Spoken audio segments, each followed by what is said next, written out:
Hello, this is Jennifer from 33 Ranch and Saddlery, and I just wanted to make you a short video today about my antiquing process.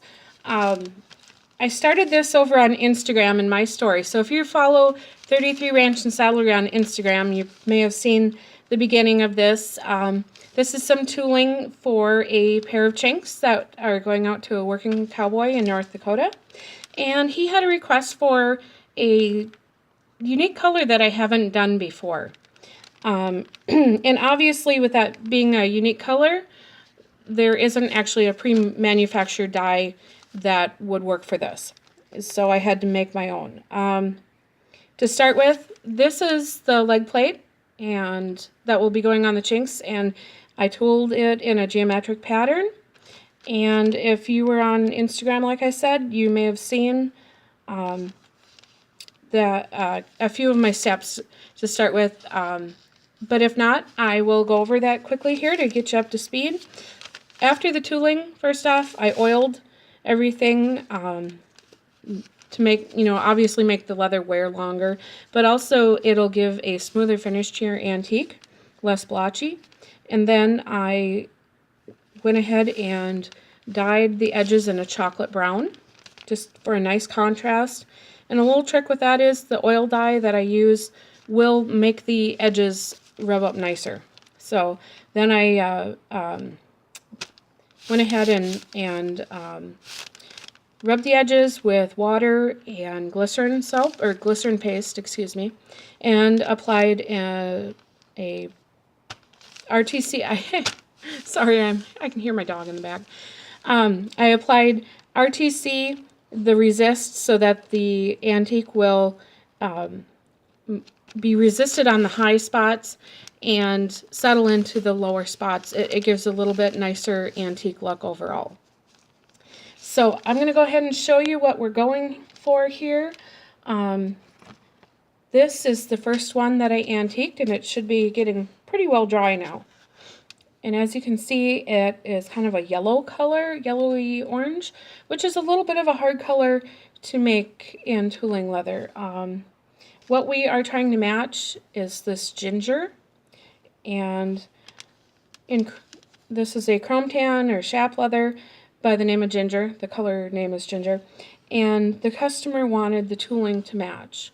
I think we're getting pretty close here as this dries up, and probably about as close as it's going to get. If you've ever tried to match chrome tan to tooling leather, you know it's kind of a little bit tricky. So to start with then, I'll show you what I've got here. This is the antique that I came up with, and it's maybe not the most pleasing color right out of the little jar here, but if you have cattle, baby calves, you may think that reminds you of something. Anyways, we're going to go ahead and apply this. Again, this has been oiled and resisted. So I'm just going to apply this liberally, making sure everything is coated. Also, I've went ahead and put my stitch groove on first, and that's kind of a personal preference, but I like for my stitch groove, if there's any little spot that isn't filled in completely with leather, I like it to match the antique color perfectly. And I also think that it fills it in a little bit, gives it a little bit more water resistance. But personally, I just like the look of it. Now, let's see. Got it all filled in pretty good. I'm just it's a messy process. Don't worry about being sloppy. And I forgot my paper towel.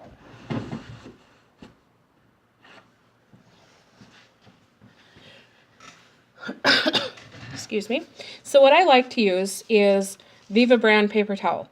I only use Viva. I'm like addicted to this stuff. But anyways, it holds together and it'll work really nicely for you. So the first thing I do is I just start wiping it down.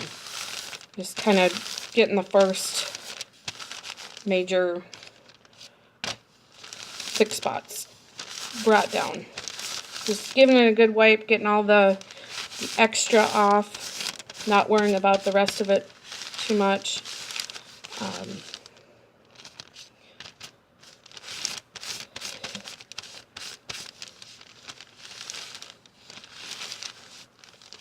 my first piece of paper towel is pretty nasty, so I just go ahead and throw that. Take another piece. The next step, because this is such a contrast with the chocolate edges, I go ahead and wipe those down really well. I don't want any of this ginger color to be stuck on there. I want them to be nice and clear and brown. If you're using an edge color that pretty closely matches your antique, it's not such a big deal. But I just want these to look really nice and clean. Next, I'm just going to go ahead and kind of start buffing this up and keeping an eye out for any spots that I might have missed a little with the antique. And again, this Viva paper towel, it's just, for me, it's just perfect for antiquing because it has a little bit of a rough nap to it.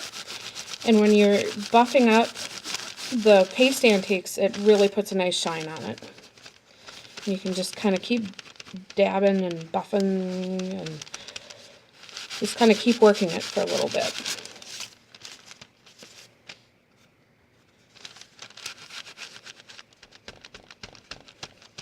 And I'll even just blot. I don't like the big chunky amounts of antiquing in my tooling. I want it to be fairly thin looking. So I'll blot some of it out and then I'll just go back to buffing. And as you can see, hopefully you can see this, it's starting to change color a little bit. It's going from, you know, really yellow to, as it dries up, it's getting the darker highlights in it, or lowlights, I guess you would call them. And the more you buff and the more it dries, you'll get more of that.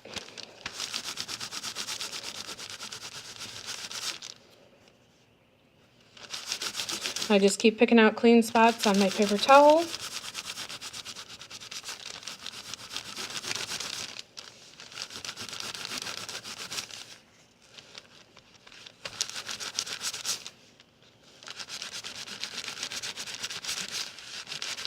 And it's starting to look pretty good now. The nice thing about this Viva paper towel too, I know some people use wool skin to remove their antiques and to do buffing and stuff, but I'm really neurotic about wool fibers. I just can't stand wool fibers being stuck in my antique. And I buy a lot of this Viva paper towel, even though I have, like, you know, all the wool scraps I would ever need because we're a saddlery. But still, I can't stand having any little wool fibers, so this is my answer to that. Okay, we'll take a look. Here is the one we just antiqued, and this is the one that was done first. And as you can see, this one's pretty well dry. The yolk is pretty well dry, but the colors are pretty quickly catching up with each other. Now I'm going to tell you a little bit about how I came up with this color in case you ever need to make ginger. So you can see I still got plenty left here because I need to do the last leg plate and the back belts.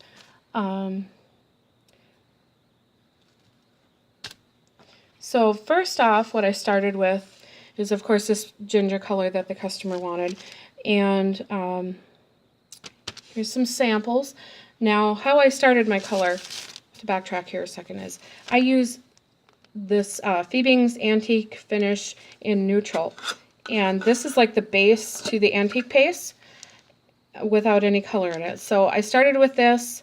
And then if you know somebody with babies that are just starting on food, get a hold of some of these baby food containers. They are awesome. They're just the right size for mixing up antique. And, you know, they have a nice little lid that snaps on. This is a Gerber one. But they're excellent for storing antiques and different dyes that you mix up. So anyways, start with the Fiebings Antique Paste in the Neutral. And then to get this color, I added just a tiny bit of Fiebings Antique Finish and the British Tan. I did some experimenting with it, and just on its own it was way too orange, but just a tiny bit to give it that orange color. And then I went with the Fiebings Yellow Pro Dye, and I am not paid to say this stuff. I'm not paid to promote Fiebings or anything. I just use this. I mean, I've been using it for 100 years. I've never used yellow dye before, so that was kind of interesting. I've never had a call for yellow dye before, but I added, oh, let's see, I had probably about 4 tablespoons of the neutral. I added probably a half a teaspoon of the British tan, and I probably had I'm going to say about 2.5 tablespoons of the yellow Pro Dye. You really have to just mix and try it on scrap leather to see if the color is going to be what you need. And the reason I measure by spoonfuls is another little trick here.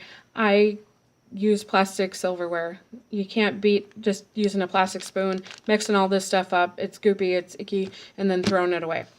So I'll show you a couple samples here. This is Handmade tooling leather, and first off, that was some other color. I don't remember which one that was, but it was nowhere close.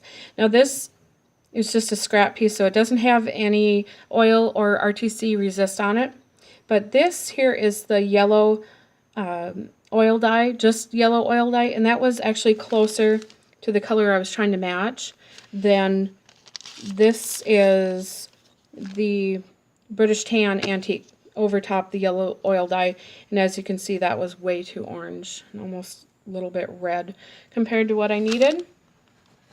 So then I mixed up what I used here today, and I tried it on, this is just another piece of Herman Oak without oil or resist, but I tried it on this last night, and as you can see, it's a little bit darker, but I knew that that would probably be okay because this doesn't have any, it doesn't have any oil, which I use #1 Saddler's oil, so it doesn't change the color much. But this doesn't have any resist on it, so I knew that the color would actually come out a little bit lighter. So if we take a look at our color here again, now that it's drying up pretty good, you can see we're pretty close. You know, it's got the nice dark accents in the tooling, but otherwise, yeah, I think this is about as close as I'm going to get in a tooling. And of course, it's got to dry up a little bit yet. I'd say a couple hours before it's completely dry. And then I will finish it off with either tan coat or RTC.